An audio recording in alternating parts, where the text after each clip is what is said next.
আমার বয়স যখন ১৫ বছর, তখন আমার স্কুলের সামনে একটা ছেলে ঘোরাঘুরি করত, আমাকে ফলো করত। প্রথম আমি তাকে পাত্তা দিতাম না, কিন্তু আমার একটা বান্ধবী ছিল।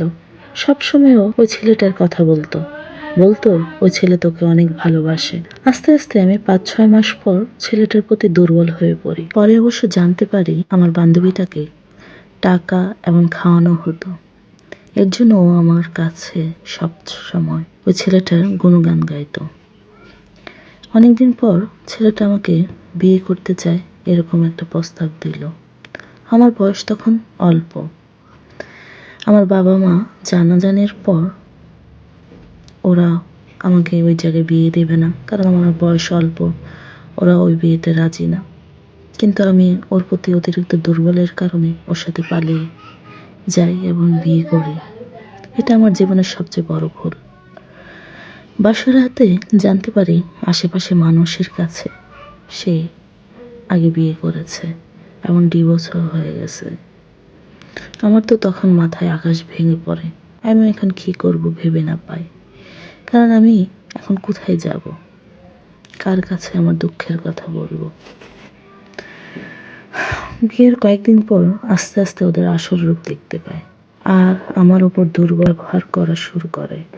সংসারের সব কাজ আমাকে দিয়ে করাতে শুরু করে। আমার বয়স বা কত, আমি সংসারের সব বোঝা আর বহন করতে পারছিলাম না। ননদ আমার সাথে যা তা ব্যবহার করে, এসব দেখেও আমার স্বামী কিছু বলে না। ও আরও ওদের সাথে তালে তাল মিলায়। এভাবেই যাচ্ছিল আমার জীবন। বিয়ের যখন ২ বছর যেতে না যেতে আমি বেবি কনসিভ করি।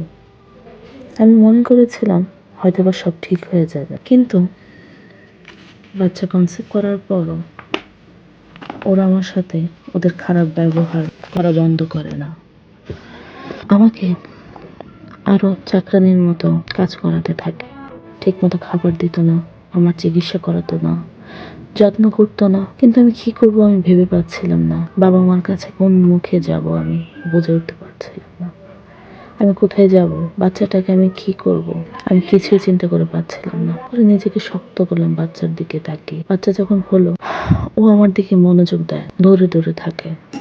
যতদিন যাচ্ছিল আমার সাথে ওরা ব্যবহার আরো খারাপ করছিল। মনে হচ্ছিল নিজেকে শেষ করে দিই, কিন্তু ভেবে দেখলাম আমি ছাড়া আমার বাচ্চার আর কেউ নেই। আমি চলে গেলে আবার ও বিয়ে করবে, কিন্তু আমার বাচ্চাটার কি হবে?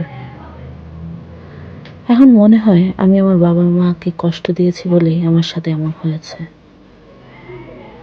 আসসালামু আলাইকুম। আমি একজন সীমা নামের মেয়ের গল্প বলছিলাম। কেন জানি ছেলেরা বোঝে না, বয়স হওয়ার পর ছেলেদের আপন, সবচেয়ে বড় আপন বউরাই হয়।